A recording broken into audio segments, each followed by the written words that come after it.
Welcome everyone. The webinar will begin shortly and will be recorded. Connect with the campaign for grade level reading on social media. On Facebook, like the page Campaign for GLR, and on Twitter, follow the account at Reading by Third. Please use hashtag Learning Tuesdays and tag us to tweet anything you learn from today's webinar, and we'll be sure to retweet. We encourage you to share your questions, reflections, and observations on social media. Once again, we would love to connect. So on Facebook, like the page Campaign for GLR, and on Twitter, follow the account at Reading by Third. The webinar will begin shortly. It will be recorded and shared with you afterwards. Okay, once again, welcome to today's webinar. My name is Sierra Sanchez, and I will be behind the scenes helping to produce this conversation. I have just a few housekeeping details before we get started. First, we would love for you to introduce yourself, so please use the chat box at the bottom of the screen to share your name, city or state, and your organization. Be sure when responding to select both panelists and attendees so that we all know who is here. All attendees are participating in listen-only mode, but we invite you to post any questions or reflections you may have in the Q&A box and the chat box. The webinar is being recorded, and a link to the recording will be emailed on Friday to all who registered, and we are live streaming on Facebook Live. Lastly, all resources that you see shared as links in the chat will be compiled and shared in a follow-up email to all webinar registrants, and materials are accessible on GLR's Community Learning for Impact and Improvement platform, aka CLIP. We will be posting a brief on-screen evaluation during Q&A and highly encourage you to respond. This helps us with our commitment to continuous improvement. Lastly, before we begin, I would just like to call your attention to our upcoming GLR Learning Tuesdays webinars. Later this afternoon at 3 o'clock, we have a session titled Promotion Policies in 2021, Ensuring Students Are Ready, Not Retained. Next week, we have another exciting doubleheader, starting with a funder-to-funder conversation focused on community investments in parent-child relationships, driving school readiness, followed by a Learning at Home and at School Public Media Education Partnerships rebroadcast. Finally, on December 28th on our YouTube channel, we will be streaming New Jersey Tutoring Corps Lessons in Accelerating Learning Recovery. Information and registration will be posted in the chat box, and we hope you can join us. Joining you now is Jenny Atkinson, Senior Consultant for the Campaign for Grade Level Reading. Thank you and enjoy the webinar. Thanks so much, Sierra, and I'd like to welcome you all to today's Crucible Practice Salon. We started this webinar series just over a year ago because one of the most common things we would hear from people in communities around the country was that they wanted ways to learn from each other. They wanted the opportunity to learn in a deep way about how other communities were making progress in the work to improve the early school success prospects of children from economically challenged families, neighborhoods, and communities. So our goal here is to lift up the factors and dynamics that combine to propel progress. And you'll have the opportunity not only to listen to what the team today has prepared, but also to ask questions about how they've thought about where they've put their focus, energy, and resources, as well as what they've learned about what works and doesn't work in their community. We really do believe that communities that are a part of this network are all coming up with ways to address the challenges our young people and families face, whether through creative funding, innovative partnerships, bundling and stacking and linking of programs and other strategies. And that when we gather together, we're able to put more and more of pieces of this puzzle together. Today, we will learn from community partners in Dayton and Montgomery County in Ohio, who will talk about how they are connecting evidence-based strategies with a new place-based initiative. They've been a part of the Campaign for Grade Level Reading since 2012 and have been recognized as a pacesetter community for their work in multiple years. We're joined today by Nina Carter, Senior Vice President of Place-Based Strategies with Learn to Earn, Dayton, and Maya Dorsey, Director of Equity and Collaborative Impact, also with Learn to Earn Dayton. Dr. Elizabeth J. Lawley, Superintendent at Dayton Public Schools, and Megan Sullivan, Community Impact Director with the YMCA of Greater Dayton. We'll hear first from today's moderator and as well as presenter, Amy Jamontis. Amy joined Learn to Earn Dayton as its strategy director. Formerly an independent consultant and grant writer, Amy has a long history managing grants for Learn to Earn and its partners. She has been instrumental in bringing highly competitive federal 21st century grants for best-in-class after-school programming. And she's also worked at East End Community Services, was a clinician and administrator for behavioral health and community organizations. She's an adjunct instructor at Wright State University and has provided training for a variety of entities, including state departments. And she's a real pleasure to work with. Welcome, Amy. Thank you, Jenny. I'm really happy to be here today and really want to extend a warm welcome to everyone who's listening today. We're really thrilled to be part of this, and you must excuse my voice. I sound a little bit like Rudolph, but hopefully that won't be too distracting. I wanted to, next slide. And the next slide after that. I wanted to really thank the campaign. It's been a wonderful resource for us. It's really helped us develop our own practices within the context of communities across the nation. It's really helped us shape, and the training and information's been wonderful. Next slide. So Learn to Earn is a cradle to career organization. We're here to build collaborations. And our big goal is by 2025, we want 60% of working adults to have a high quality credential or college degree. And that's because of the importance of those credentials for the new job market that exists. And so everything that we do, including third grade reading, is around that large goal. Next slide, please. So our community 2025 goals for children's success really run the gamut from birth all the way through post-secondary education. And once again, all of these are centered around reading. One of our power indicators is always third grade reading. And this just gives you a little overview of how we're measuring each one of those indicators. Next slide.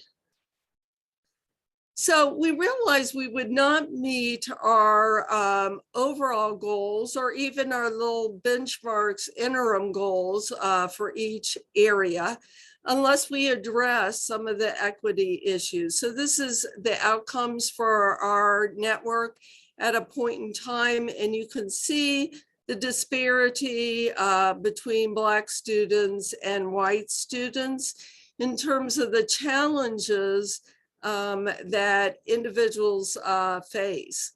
And so what we're trying to do through all of these programs and services today is address some of those disparities. Next slide, please.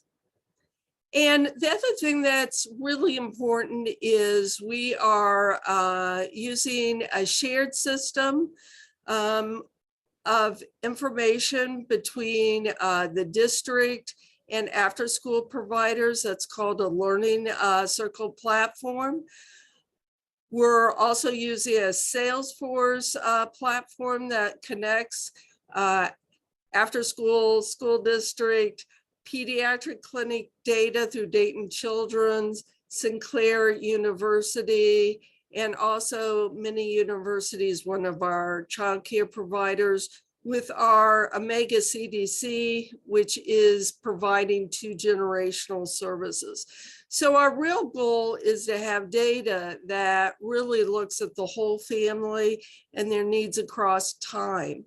And also an important part of that is using evidence-based practices. So some of the practices that we're going to be talking about today are taken from the Ohio evidence-based practice, and you can see their website here on the screen, as well as other evidence-based practices, clearinghouses. Next slide. So Dayton Public Schools is our largest district in the county, over 12,000 students. It's a very diverse population with more than 65% Black, 6.6% Latinx, 5% multiracial, and 22.8% white. Large percent of the population is economically disadvantaged. So as you can see, they face many challenges. And at this point, I want to introduce Dr. Elizabeth Alali, who's going to be talking about all the steps that the district is taking to address those challenges. She's been a superintendent in 3 different districts. She's also long history with academia and Kent State University. And she is a wonderful resource for us here locally in the county. So take it away, Dr. Lawley. Thank you, Amy, and good afternoon to everyone. The first thing that I'll say before I actually talk about the literacy-based practices that we're doing is that without the support of Learn to Earn Dayton and our Montgomery County Educational Service Center and our neighborhood school centers, of which the YMCA Dayton, Omega CDC, East End Community Center, Dayton Children's Hospital, and a couple of different churches. Without their support in our after-school programming and our 21st century grants, and without their daily support and just helping us find the resources and the products that we need to be using in our schools, we would not be as far ahead as we are today. We have a great number of partnerships and a great number of people that you'll hear from today, as well as others behind the scenes that have truly supported the work that we're trying to do in Dayton. Next slide. When the ESSER money came through for Dayton Public Schools, we were awarded a large amount of money, and we were remote for the majority of 2020-21 school year. We came back to face-to-face instruction in March of 2021. So needless to say, when our test results came out, we had dropped back to the bottom of the state of Ohio in our achievement scores, which we were, even though we did a great job with our remote learning, we knew that we likely would fall backwards because our students, even with quality remote learning, did not have the kind of supports that many other children around the state of Ohio had, with their parents being there at home, working with them through any remote learning process. So what we planned on doing with our ESSER money was creating an opportunity to do some class size reduction work. And we took our ESSER money that we could use and made sure that our kindergarten teachers all had a paraprofessional. Every 2 classrooms share a paraprofessional.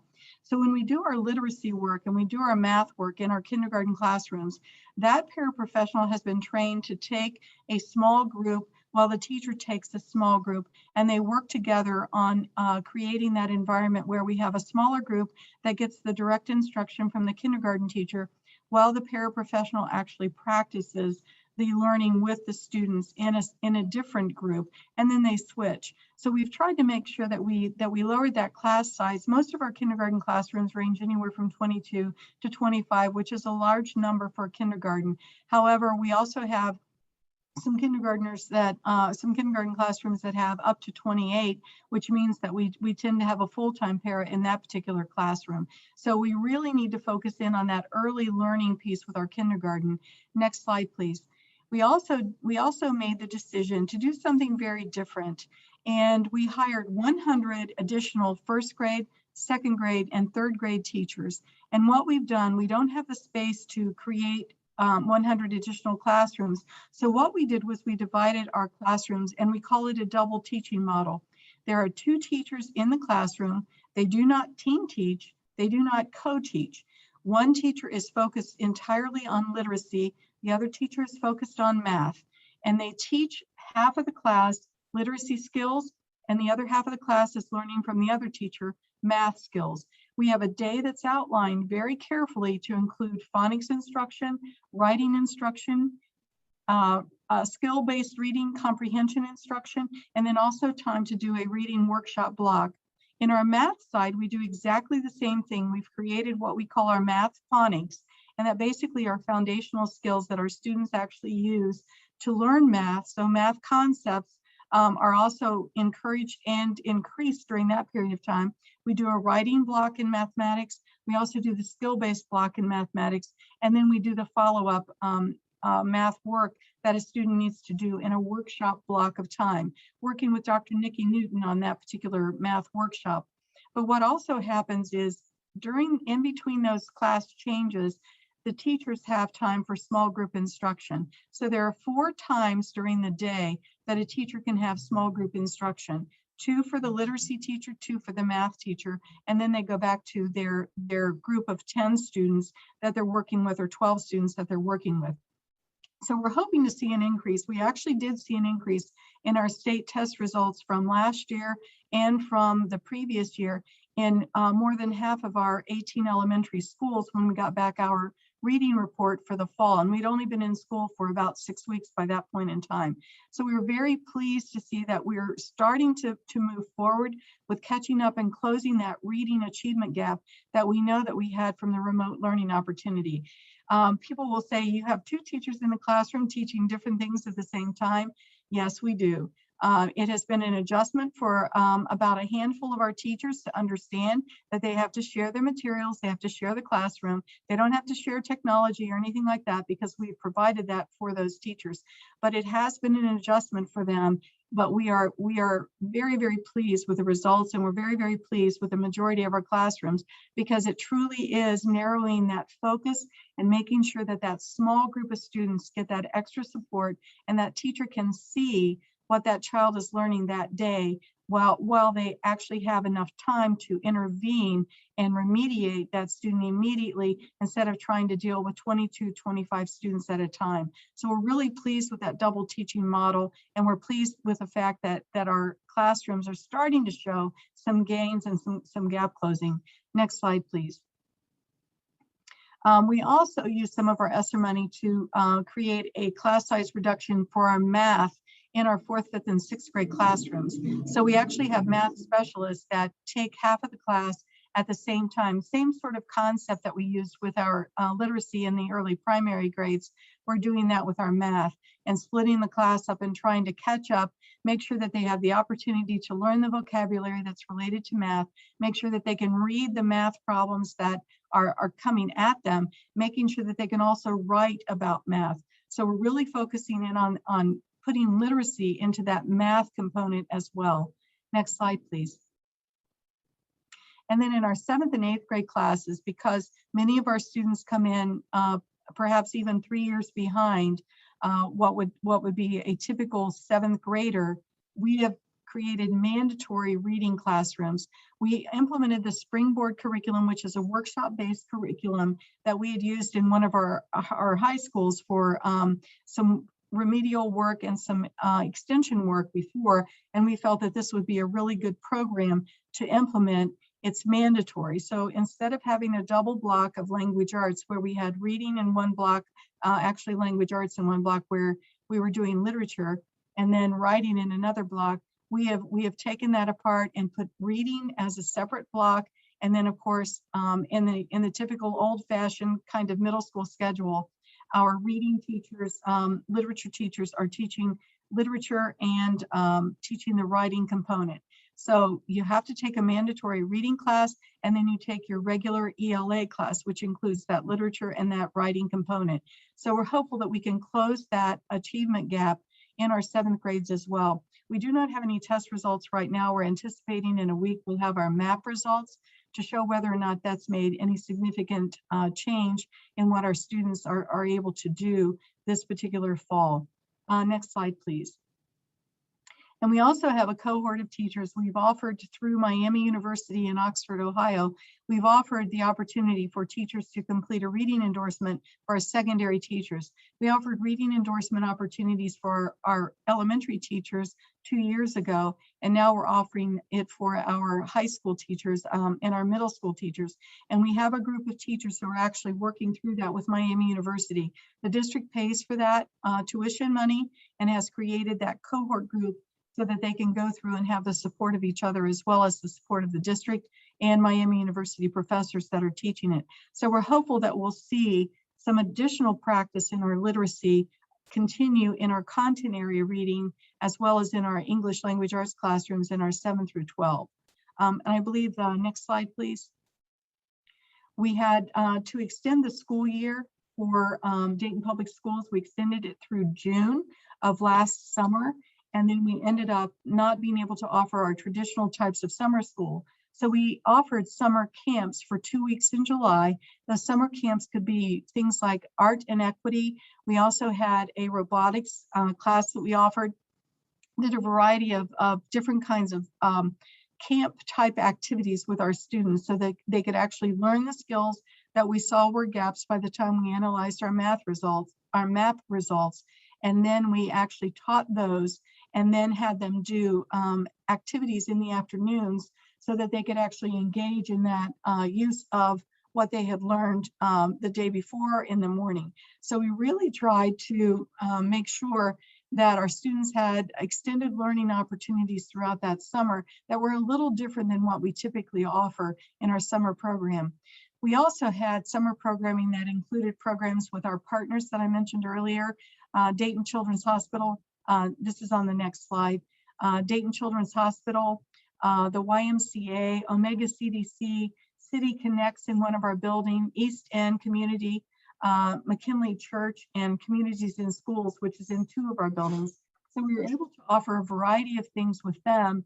And then, of course, any one of those partners that have a 21st Century grant has continued to do that 21st Century grant work in our after-school programming that Megan will talk about in a few minutes. So we're very blessed and very fortunate to have these partners that help us do our summer programs as well as our after-school programs.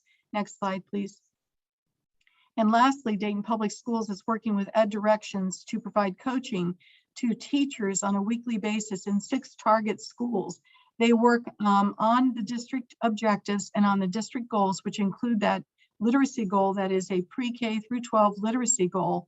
And they work with teacher-based teams and building leadership teams to review all the data that's available to make sure that the decisions that we're making in all of the classrooms, and especially in that literacy classroom and that math classroom, are based upon the data that we're receiving from our formative assessments, and then also on our diagnostic assessments and our summative assessments like MAP and like our state OST tests. So we are working really hard to make sure that we close that literacy gap and that we make sure that our students have the opportunities that they so deserve in Dayton. And we can't do that without our partners. I'll emphasize that once again. And we can't do that without the dedicated staff that we work with every single day in Dayton Public, and our parents who are also supportive of the work that we're trying to do here. I'd like to thank you today for listening to me. And Amy, I'll turn it back to you. Thank you very much, Dr. Lawley. It's wonderful to have Dayton Public Schools taking the leadership across all these initiatives, and we enjoy wonderful relationships with all the district and Montgomery County Educational Services Center. At this time, I want to introduce Maya Dorsey. She's with Learn to Earn. She's an educator. She's also gotten her reading endorsement and has served as an assistant principal and has been with Learn to Earn for a number of years. She's going to be talking to us about how equity fits into these initiatives and how it's really at the center of everything that we're doing in the community. Thank you. Go, Maya. Thank you, Amy. So good afternoon. So just as Dr. Lawley just said that in Montgomery County, we have many organizations who are committed to working on equity here in Dayton and Montgomery County. Next slide. So we are working together to do this by focusing on aligning our partnerships, analyzing data, and then also acting for equity. So really going from, talk to action. And we can't do that without all of our community partners being committed to our purpose here of supporting students in the county. Next slide. What you'll see here is that there's a focus on equity initiatives. And so the first being our our Education Leadership Institute, which is really supported by our 16 school districts here in Montgomery County. We have several school districts that are participating along with some of their principals and central office staff. In addition to, we have Equity Fellows, which is our school-based initiative that is also supported here by many of our school districts in Montgomery County, Dayton Public being one of those participants over the years, thanks to Dr. Lally for her support. Currently, we have a diversifying educator focus. Diversifying the educator workforce is something that ODE is looking at offering to different school districts through a grant to employ more educators who look like the students that are in our classrooms that have similar experiences. And so that is one of the priorities from ODE, and one of our priorities here in Montgomery County. So we have several districts who have received grants in this last year who are focused on looking to recruit and retain BIPOC teachers. And so that is an additional focus here on equity through our efforts here in Montgomery County. Next slide. I do want to mention that we have several school districts that have participated in our Equity Fellows program over the last 4 years. Northmont, Trotwood, Madison, Dayton Public Schools, DECA, Kettering, our Montgomery County Educational Service Center, as well as Valley View. So our key learnings here, we've learned a lot. We understand that data helps us to identify the needs of students. We understand developing a community of support with students is vital to their academic and social success. So we must partner with parents and teachers in order for us to support our students. We also understand that seeking other ways for students to be supported beyond suspensions and referrals. How are we going to de-escalate student behavior? We do have to think about ways that are often non-traditional and ways and approaches that have been used in the past. We understand that we have to recognize that we cannot do this work alone. We cannot work in silos. We must abandon our own individual agendas and align our resources together in an effort to support equitable outcomes for all of our students here in the county. Next slide. So we've made many successes. And so while we know we have a lot more work to do, we do want to acknowledge the fact that we have had some successes. And so what you see here is some examples of improved student outcomes that have come from Trotwood, have come from Dayton Public Schools, DECA, as well as Northmont. Next slide. So some of our survey participant responses, again, from our programs, our equity initiative, you see here is really focused on individuals understanding that they must be reflective of their own self and their own practices. What we like to say is we want to move from self to system. So we can't move to system without doing our self-work. We know self-work is very important. And so what you see here is quotes from people saying how they started out in one way and how they have moved as a result of this experience to a deeper understanding and reflection on equity issues. One of the quotes here says, I was very ignorant on issues of equity prior to Equity Fellows experience. Now I'm much more aware of these issues, seek to continually learn more and seek opportunities to be an agent of change. And that's exactly what we want our educators to do, is to see themselves as agents of change. We want participants to continue to always be reflective. This is not a box check thing. We want to always learn. We want to always grow. We want participants to situate themselves in the equity work. And we have to start out with the informing ourselves. We want to create a space through these equity opportunities for people to collaborate in thought and in practice together and figure out ways to move together to create equitable outcomes in their schools and in their school districts. Next slide. One of the key takeaways, or 3 key takeaways that we do understand here, is that this is mind and heart work. And so while many of us want to fix it, we want the solution, we understand that it's deeper than that, that we have to have a results-based approach. We have to collaborate and work together. We have to continue to seek out ways and opportunities to be successful because our students deserve that. So at this time, I will pass it back to Amy and thank you for the opportunity.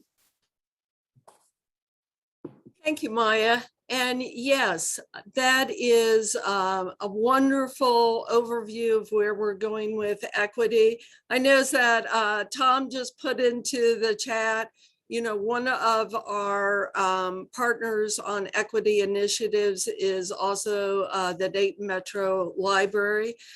We certainly want to plug their involvement. I believe you'll see a screen later where we talk about the Undesigned the Red Line, which is an interactive exhibit in which the Dayton Metro Library was very involved in helping us bring a discussion around equity and historic discrimination and redlining and its impact in Dayton as well as nationally. So thank you, Maya. At this point, next slide. I want to introduce Megan Sullivan.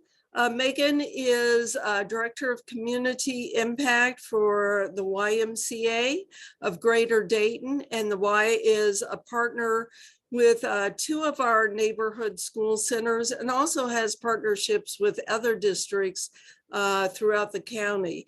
Megan is an educator herself and comes to this with experience, both as a teacher and also in terms of working for a nonprofit. We really want to focus on how evidence-based practices actually work on the ground in after school. So Megan is a wonderful person to describe that today. Go ahead, Megan. Thank you, Amy. So good afternoon, everyone. I'm here. Dr. Lally mentioned earlier that the district has partnerships that are 21st century grants and neighborhood school centers. So today with the YMCA at Cleveland, we're going to specifically mostly focus on the 21st century grant that we have there. But we also have the neighborhood school center there that does a little bit of work in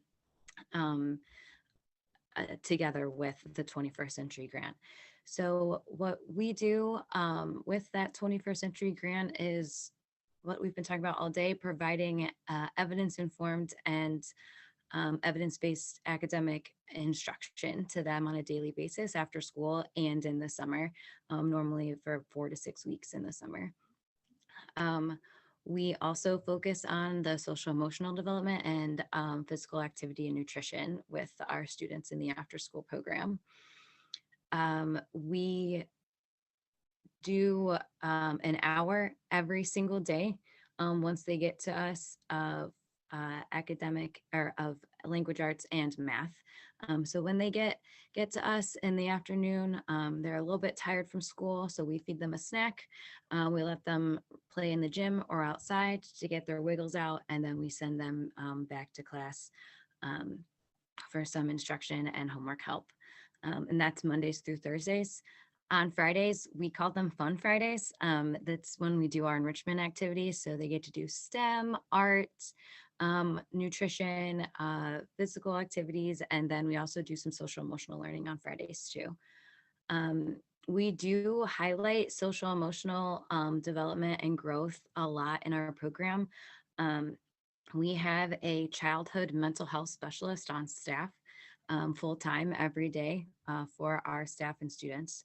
So our childhood mental health specialist, she works on training for our teachers, with de-escalation techniques. She goes over the curriculum that we use for social emotional, so that everyone is on the same page and we can be prompting and redirecting in the same ways, so it's consistent throughout the program. She also does social emotional lessons with the students twice a week. We do them on Wednesdays and Fridays. And then what if students need any individual support, she does one-on-one sessions with students throughout the time in the after-school program. We also focus on family education and engagement, just like both Dr. Lally and Maya said before. It takes everybody to move the needle and help these children. So we build those relationships with parents.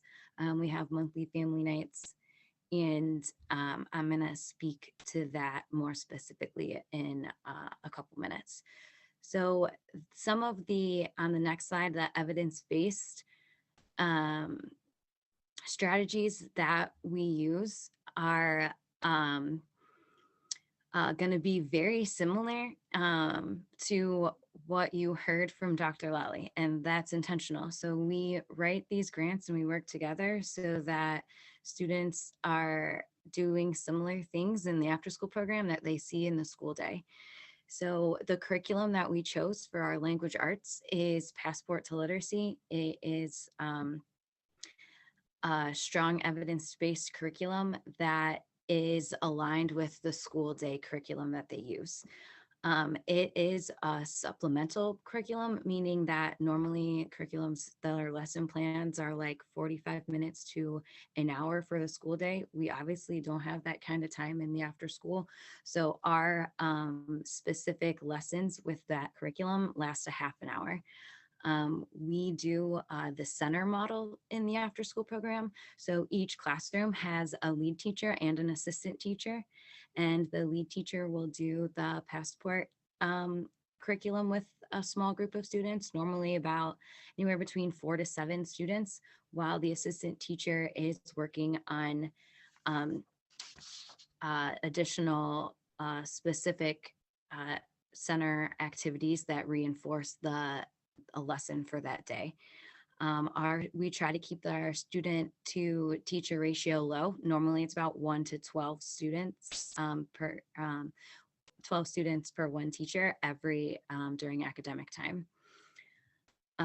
We really focus on that small group work, that individualized needs of each student that we work with every day. On our next slide is the focus math curriculum. Again, very similar to our language arts.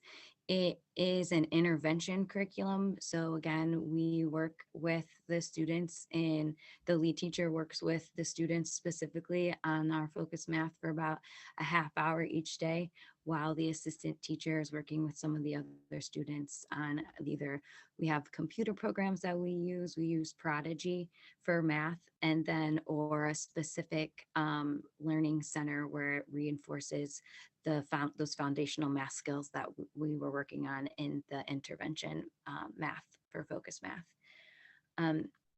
So those are the two academic curriculums that we use mainly. And then for our main social emotional on the next slide is caring school communities. So this is the curriculum that we use on a daily basis. It has activities for us to do right at the very beginning that are like 15 minutes long. It's normally called circle time. It gives the students a chance to, again, transition from snack and playing and have about 15 minutes to kind of just debrief, talk about the day, and then get us ready to go back to learning and the academic portion. We also use a couple other social emotional curriculums that are all aligned to that CASTLE framework. That is a social emotional framework that just kind of sets the standards for what we use. The next slide is taking a step back and remembering why we do what we do. So I always believe that that is something that is important. Obviously, our main focus is to help improve our students' test scores. But the best way that we do that and the way that we like to focus on it is making sure that they're also growing socially and emotionally, and that we focus on that development, because we know that any well-planned and implemented social emotional program is also going to help our students academically, because if they show up to a program not ready to learn, they're not going to learn. So we make sure we take that time to reset, calm them, make sure they're ready, and then we start the academic pieces. And just like we've said many times before, we want to also work with our families to ensure that our families are able to work with their students at home and know what we're doing with them in the after school program, and just provide any support that they need. That is where our neighborhood school center model comes in. We have a family resource coordinator that is full-time at the school every day, that actually works with the entire school building, but also works with specifically also with our after school students and their families. So anytime that parents reach out and we build that relationship and they tell us that they have some need that needs to be met, we make sure that we have that specific person that can help them. So we talked a little bit about what we do and why we do it, and now I want to talk about how we do it. So on the next slide, we might have skipped that one. We might need to go back to the how slide. That might have been before there. So a couple of things on how we do it. I've also already mentioned the centers and our small ratios, student to teacher ratios, but going back, we do the restart button every day.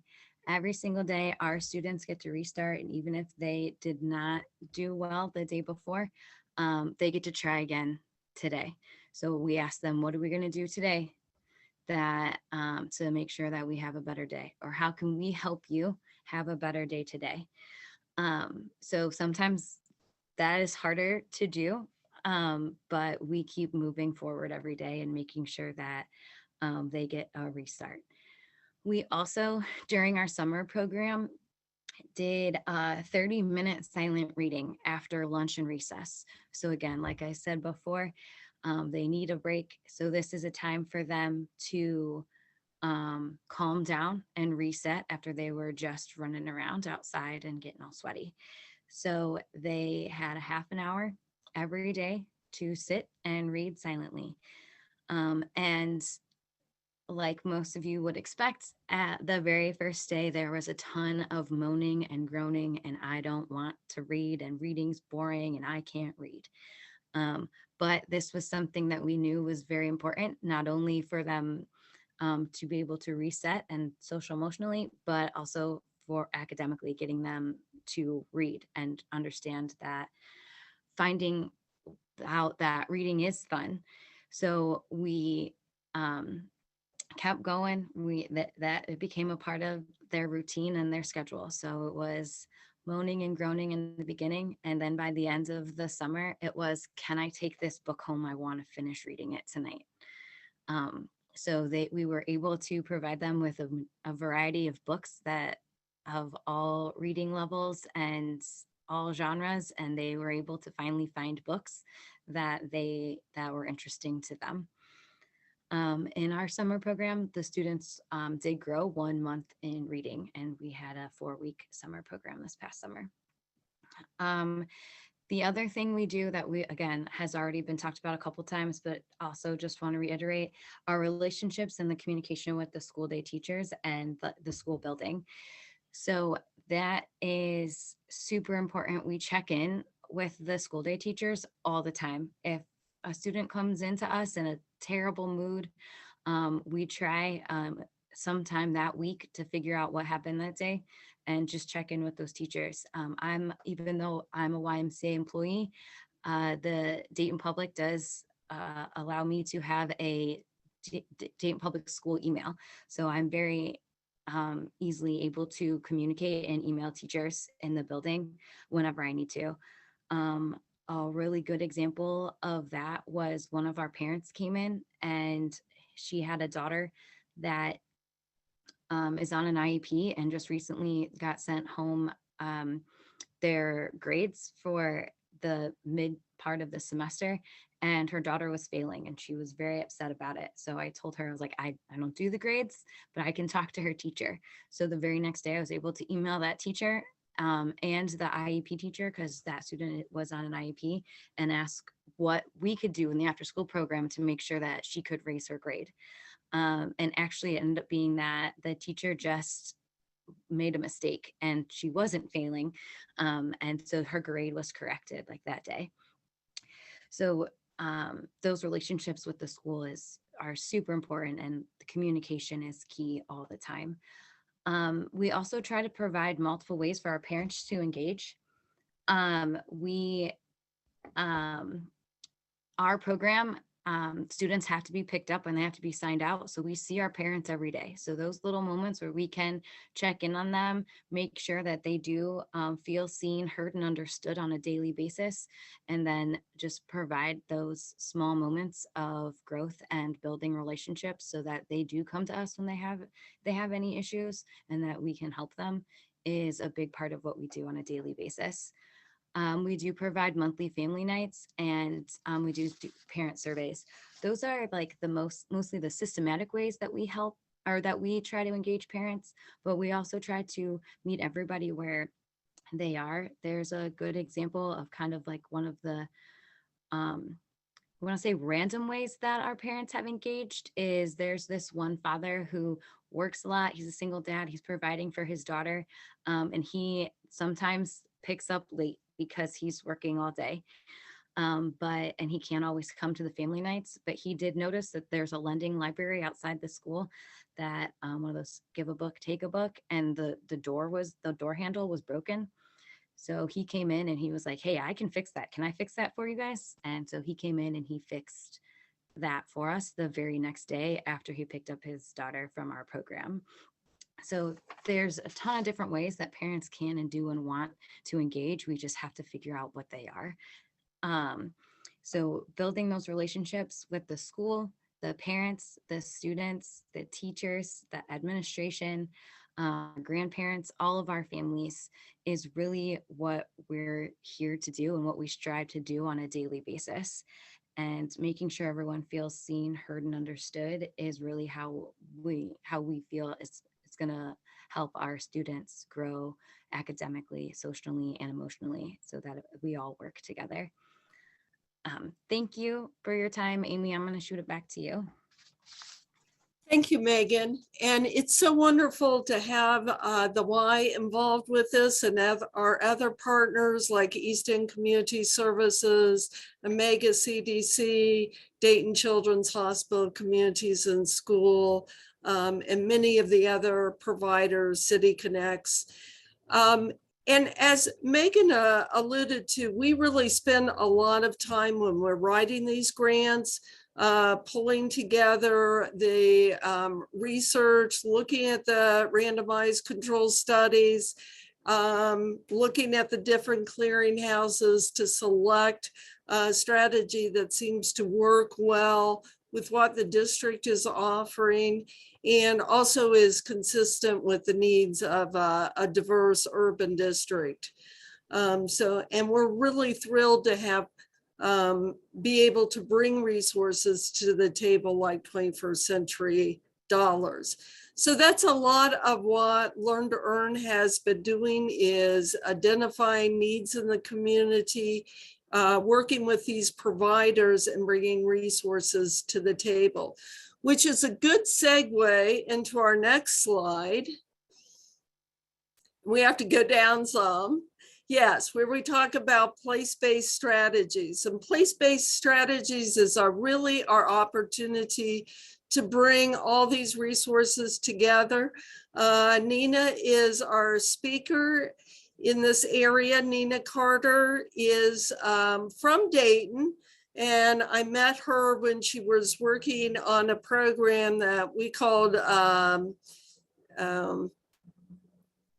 well, it was a version of a Harlem Children's Zone baby college program.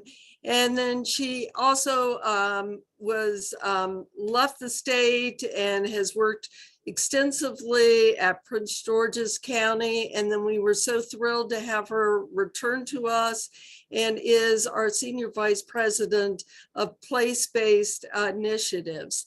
And so she's going to talk with you about how we put together the evidence-based strategies. And we're connecting also not only what we're doing in the districts and with after school and with equity, but she'll also talk a little bit about how we knew that we want to increase early childhood education resources to the community, and how we wanted to involve 2-generational services as kind of the glue that connects all that together. So Nina, go ahead and take it. Thank you so much, Amy, for that introduction. I want to thank everyone that is on the webinar today for your time and your energy.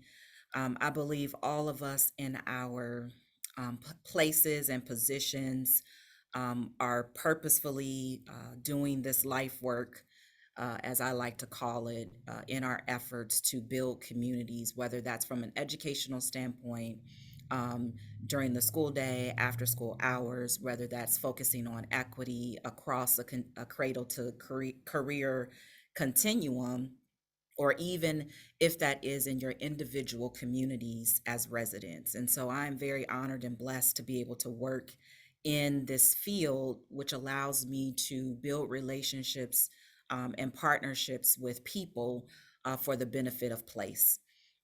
Next slide, please. We understand that talent is everywhere in every community across the world.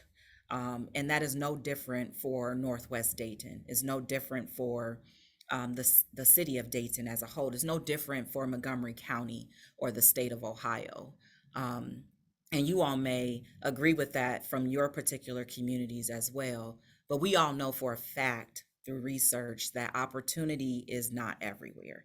And if it were so, programs, services, initiatives wouldn't be needed. It would be because those opportunities were available to all. And so our life work encourages us to look beyond zip code. It encourages us to look beyond barriers which may impact destiny.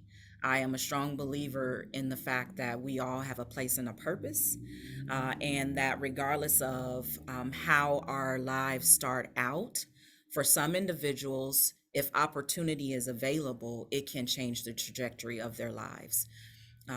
This effort that we have here in Northwest Dayton, next slide, please, is an effort to really face those challenges. It's an effort to look at how do we provide opportunities for Black and Brown children who are facing insurmountable disparities starting from birth. Oftentimes when you're thinking about the infant mortality rate, continuing on to access to early childhood education and on into quality K-12 opportunities, as well as looking at the opportunities for latchkey kids whose families may be employed in service industries and or other work opportunities that do not lend for them the opportunity to give their children additional supports beyond what's available during the school day. And also thinking about not only discipline, but also from a health perspective, the well-being of an individual, and then focusing more so on the neighborhood's well-being. Oftentimes we think about neighborhoods as just places, but they are places built for people. People live in these communities and neighborhoods. They make up these places. And it's important for us to think about how are we focusing our efforts and ensuring that opportunity is also available for communities at large. For many of you, you probably have within your states and cities places of economic disinvestment. which we know are very impactful on the services and supports that would be available for families, employees, employers within a community. And so it's important to recognize the history of our communities so that we don't repeat them. And as I have been a Dayton native and have been able to leave my community to go to Prince George's County, Maryland, which is one of the predominantly wealthy communities in the country for African American and minority individuals.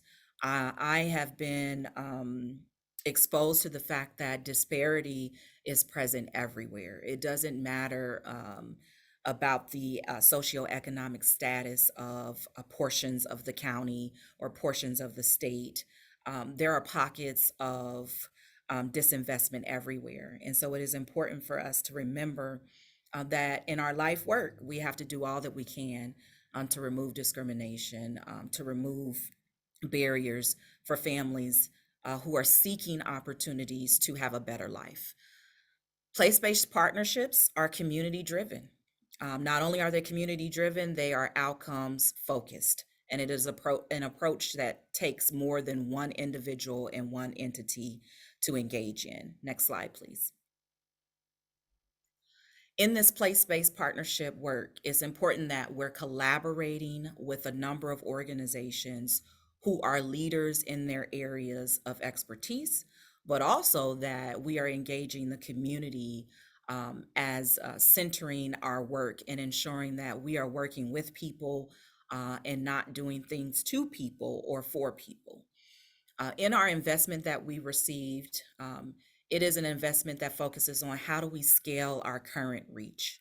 Learn to Earn Dayton has been education centric from its very beginning, and through its partnership and support from the Montgomery County Educational Services Center and the Dayton Foundation, it has allowed us to position ourselves in a way in which we're seen as a leader in the cradle to career continuum.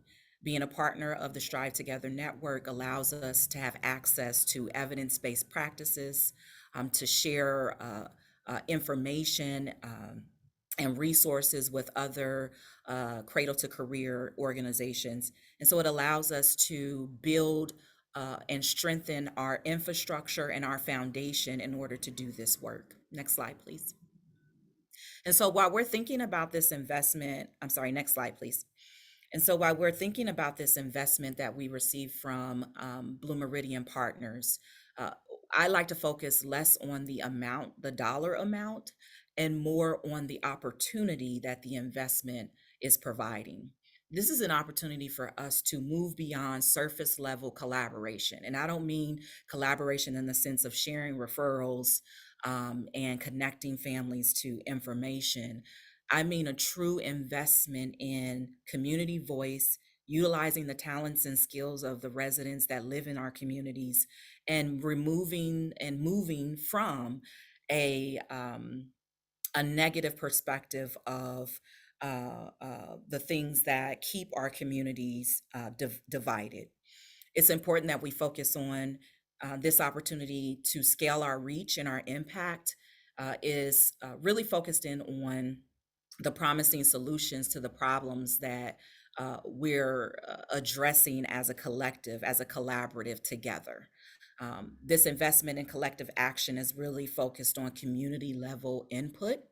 It allows us to think about how are we changing our programs and services and even our organizational operations to ensure that equity is built throughout the fabric of our organizations. That is not just a saying that we participate in because it is prevalent in our conversations today, but that we take that truly to our hearts and into our work as we think about creating just and fair, inclusive communities within our society in which all can participate regardless of their socioeconomic status.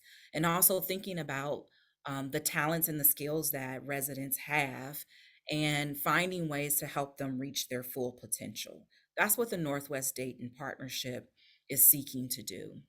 This idea of serving families, holistically and 2Gen, you know, those are, that's a new approach to the work.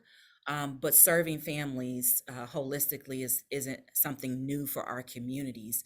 We really foundationally in our communities through storytelling, you will find that communities were very much closely knit, and did a lot of partnering and supporting one another, from a positive stance in order to ensure that communities were successful. Next slide, please.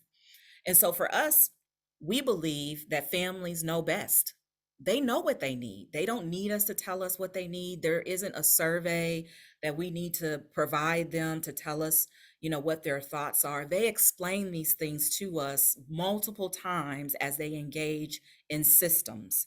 And oftentimes systems that were not created or structured in a way that were meant for them to fully realize their potential and exit those systems. And so we have to look at our system structure and how we are partnering with one another to leverage our resources, our talents, and our tools that we have available to us.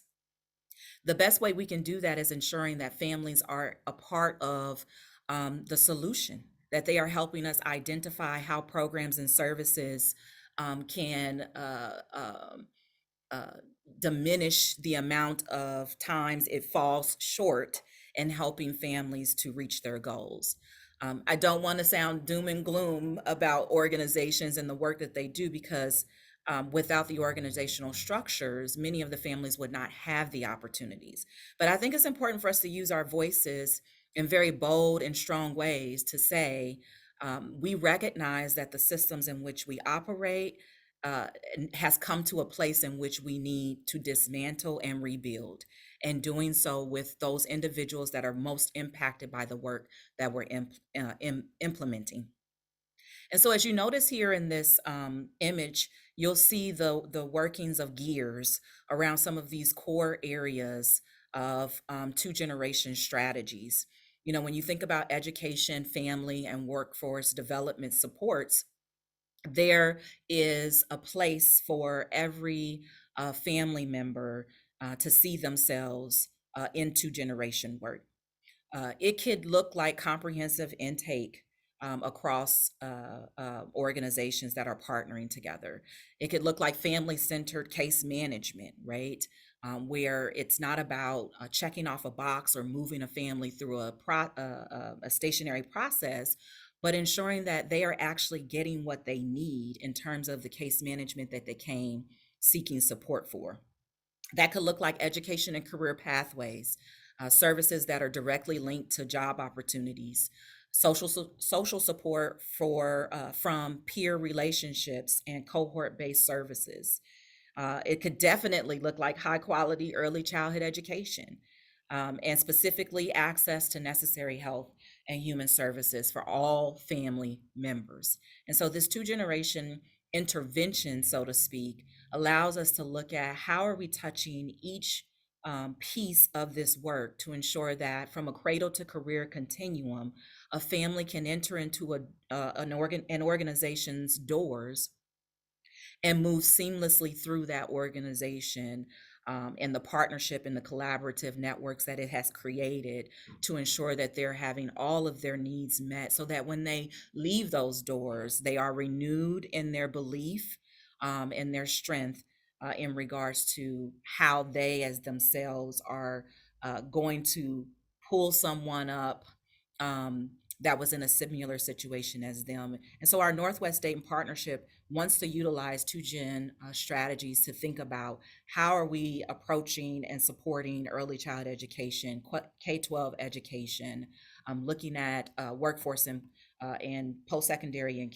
education, as well as economic assets, health and well-being, and overall social capital for our families. Next slide, please.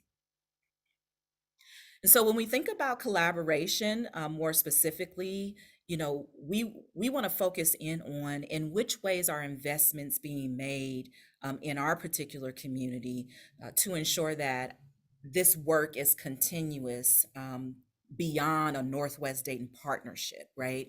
Oftentimes when you receive investments or funding, They're often called projects, initiatives, and people think of them as time limited. We want to consider the Northwest Dayton Partnership as a collaborative effort to look at how are we strategically leveraging our resources to continue this work specifically in Northwest Dayton. The only way we're going to see impact and changes is if we put our money where our mouths are and we stay until the work is done. And that means hard work has to be done, hard conversations have to be had, and oftentimes that may result in crying, it may result in heated debates. But I think at the core of all of our work and our efforts in our communities is that we want the best for each of us, because we know together, if we're stronger together. If we're each getting what we need in our communities, it only makes our community stronger as a whole. So this idea of collaboration is around one, we need to develop a shared understanding of the two-generation outcomes that we're seeking to implement here in our community. So for us, that looks like developing a two-generation committee at the county level to really look at how are we focusing in on our efforts to structure a system. It goes beyond collaborating on a one-on-one basis and meeting CEO to CEO. It means looking at an alignment of our efforts, our missions and visions, and more specifically, our values and our principles, and how are we using that information to guide our development of the outcomes in which we want to see in our communities. And so here you see across this continuum, home visiting, preschool, school, after school, place-based programs, they're all aligned. They happen all within the community, sometimes in the same spaces and sometimes not. But the two-generation approach is looking at how do we contribute resources and how do we capitalize on each of our strengths and assets that are currently available within these particular areas in which entities or organizations are leading the efforts. How do we support one another? Well, the first thing we need to do is we need to engage in joint planning.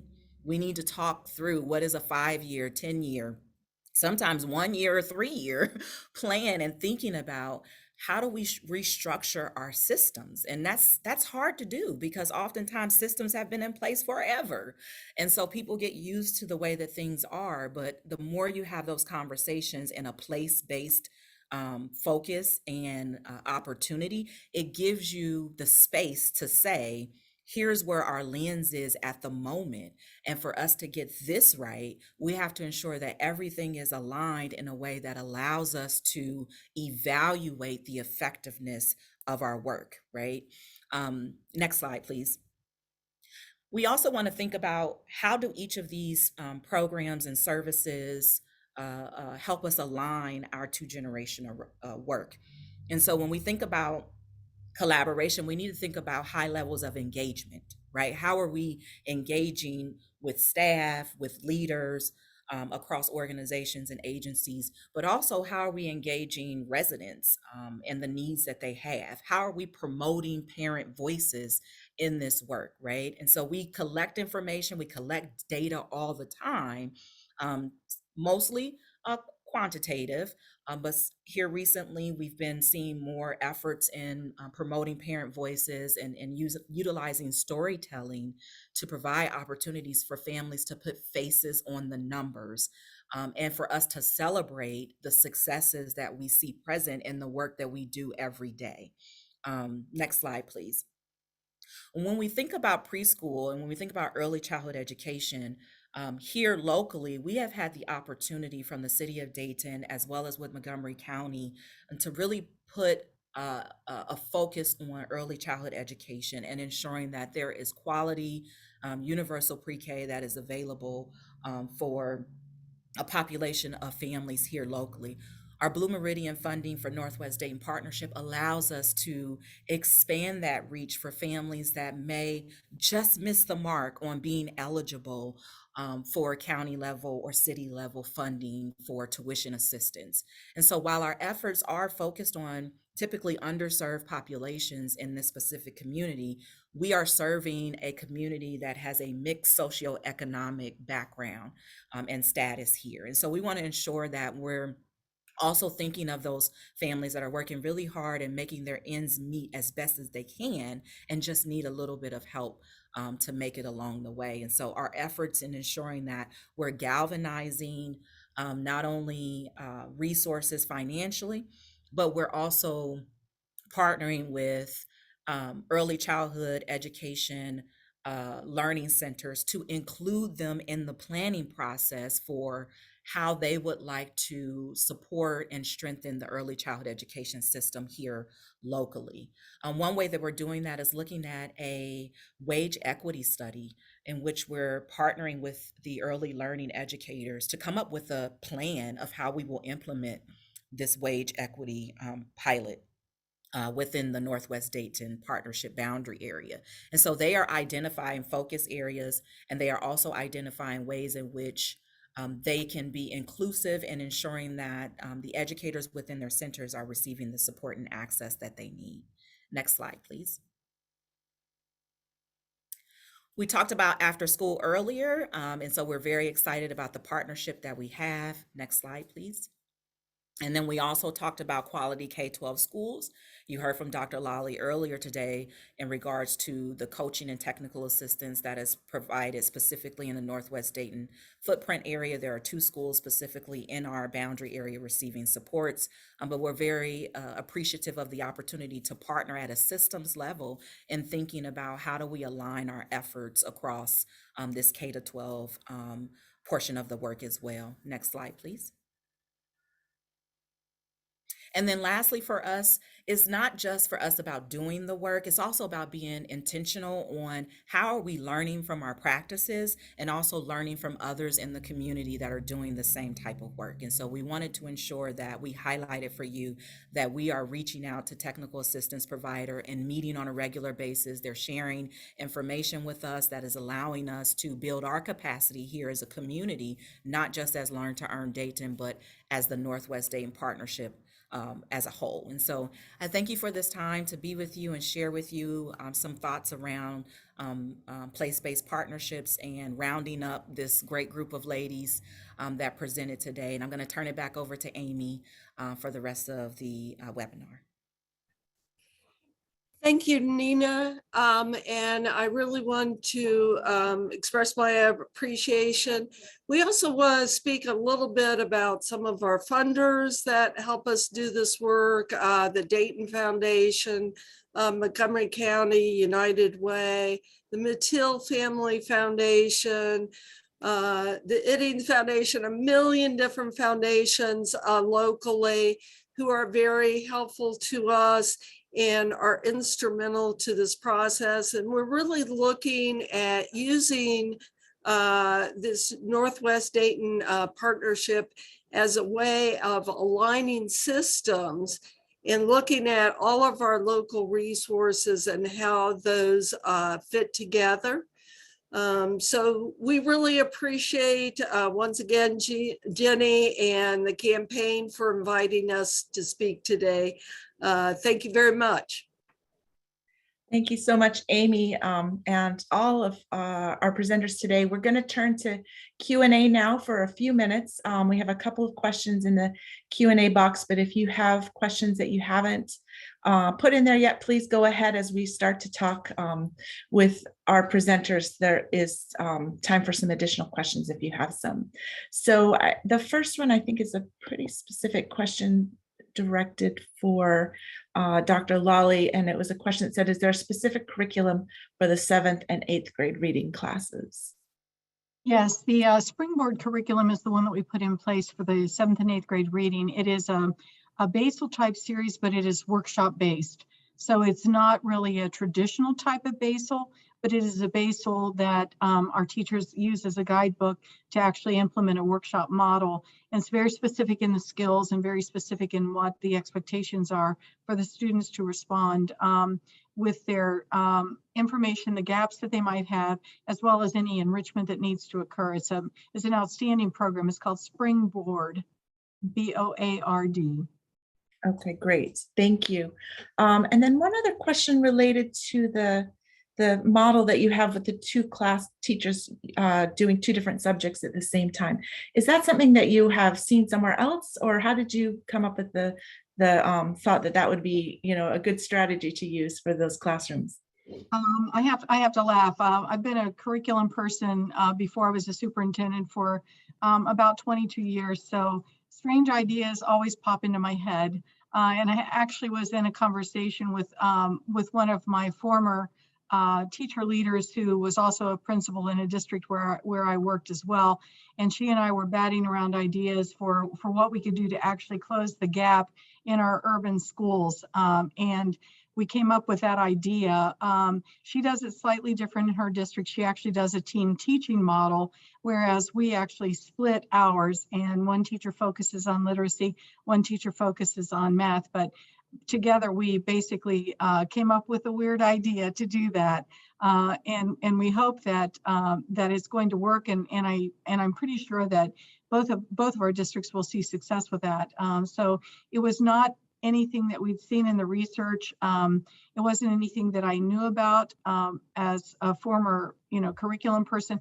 I was just trying to make sure that we had a class size reduction model that would work and a focus on our students. In the past, I've done class size reduction model with just phonics, where I've had a Title I phonics teacher who used Engage New York phonics pull out half of the class, while the regular classroom teacher kept the other half of the class, and they would do phonics instruction at the same time. Then the students would come back together after that Engage New York phonics lesson, and then class would go on, and the phonics, the Title I phonics teacher would go to the next first grade classroom, take the other half of the class. So I thought, okay, maybe this will work if we do this with literacy and math instead of it being phonics and phonics. So just trying to reduce the numbers that teachers were responsible for in the important subject areas that we have to, close those gaps in.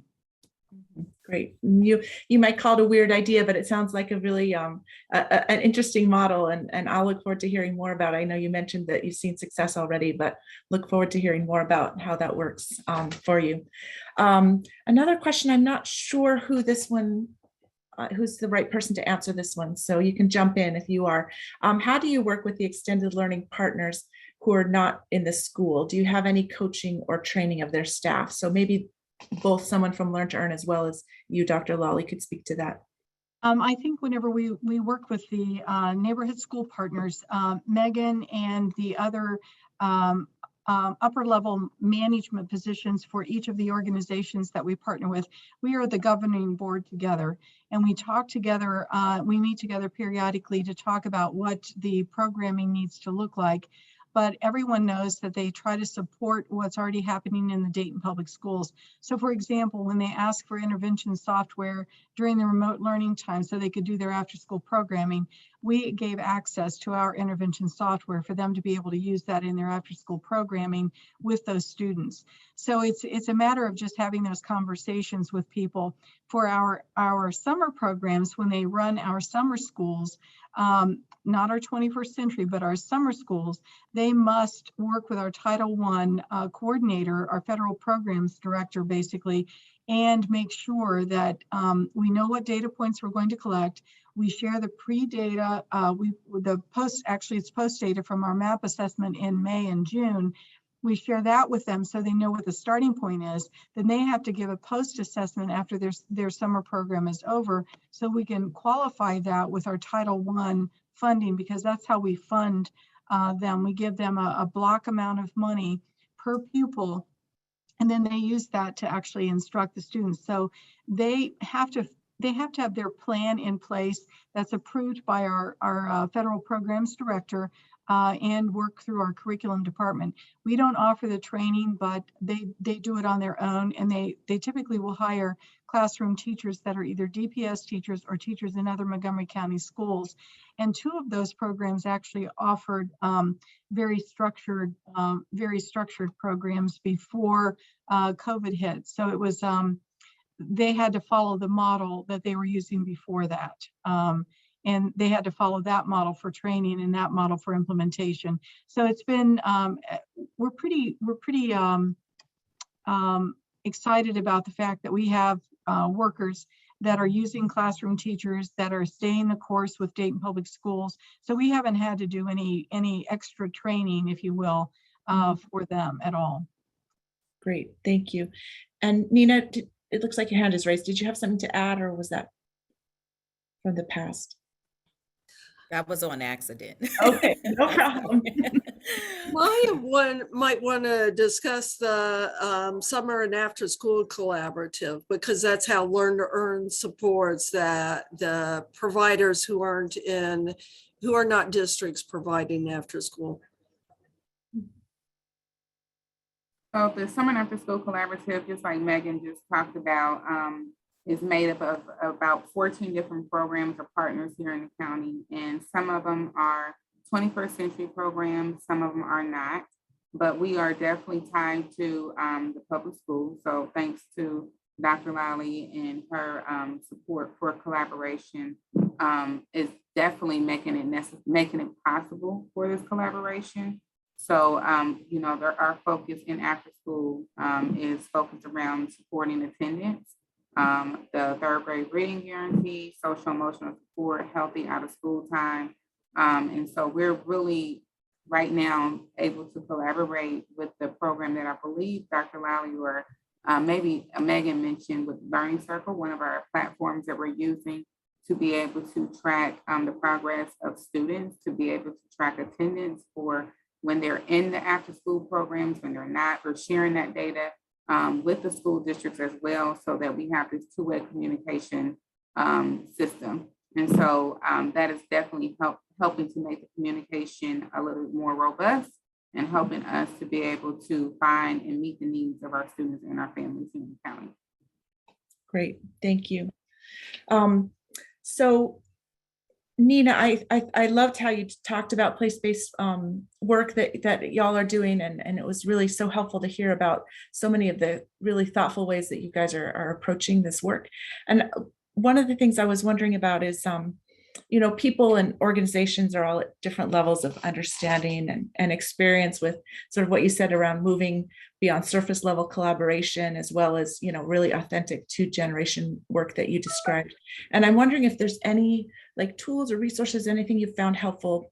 You did mention the crying and the hard conversations, but is there anything else that you found that has worked really well to kind of help get everybody on the same page with some of that work that you described? Yeah, I think I'm just gonna, direct everyone. I think it'd be great for you to go to this location because it'll give you access to to 13 other place-based initiatives that are similar to ours across the country. And each of them have a set of resources that they are utilizing, best practices and resources that they are utilizing. Please go to bluemeridian.org. That is Blue Meridian Partners is our funders, and they use a place-based matters model to support this type of initiative.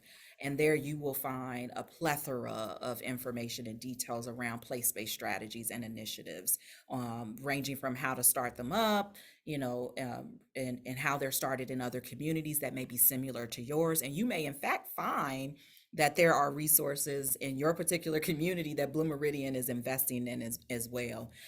Thank you so much to Matt Dunn. He's put in some resources as well on collective impact that you would be able to have access to read on specifically.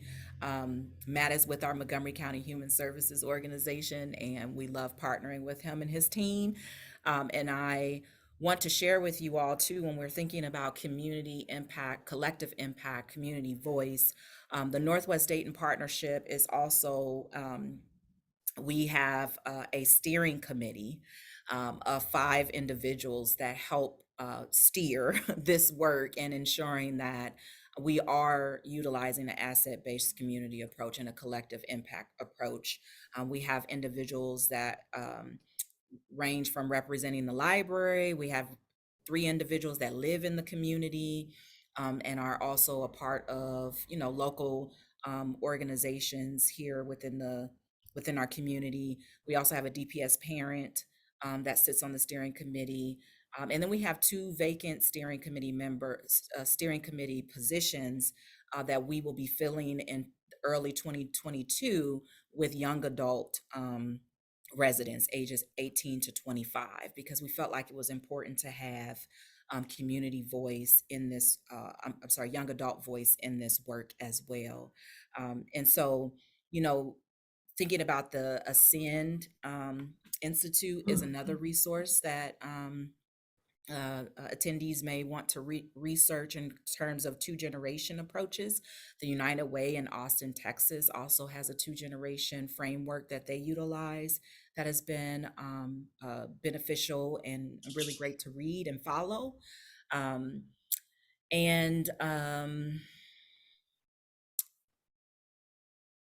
Yeah, just there's a lot of resources out there. I'd be more than happy. I can I can brain dump for you and just send you all the files I have that I've read. Yeah, if there's a few that you want to send to me, I'll make sure to include them in Yes, the webinar yes. follow-up that we There's send some out to everybody. articles, some asset community-based development research that will be impactful and helpful to have too. So Great. Great. Well, thank you so much. You'll see now that the poll has just come up. If you can take a minute to our participants, if you can take a minute to answer those questions, we really do use this to help strengthen our webinars to better meet your needs. But as we do that, I wanted to ask one last quick question that we've been asking our panelists since when we sort of thought the pandemic was coming to a close, which, you know, we can keep hoping it is. And I do want to acknowledge, Dr. Lally, schools are in, you know, in their third year of just craziness. And we really appreciate that you've been able to take some time and step away to share all the amazing things that are happening in Dayton Public Schools and the way you're partnering with so many other organizations in the community. But if there's anything in particular that you have seen that happened in the pandemic or because of the pandemic that you feel like is something that's going to impact or change the works in ways that you're wanting to keep moving forward and that you think is an improvement over sort of how we were doing things prior to the pandemic. Any thoughts on that before we close up?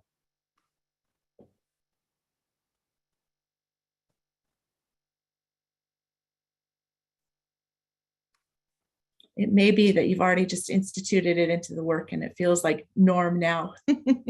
Since, like I said, we've been in this sort of pandemic mode for quite some time. But so I want to thank all of you for joining us, as well as for our fantastic presenters, Amy, Nina, Maya, Dr. Lally, Megan. It was so fantastic to sort of hear about all of the work that you're doing and the reasons behind why you're doing things the way you are, and to learn more about the strategies that you're using to really get to grade level proficiency for the young students in Dayton and Montgomery County. So thank you to all of you for your time and for sharing so generously with us.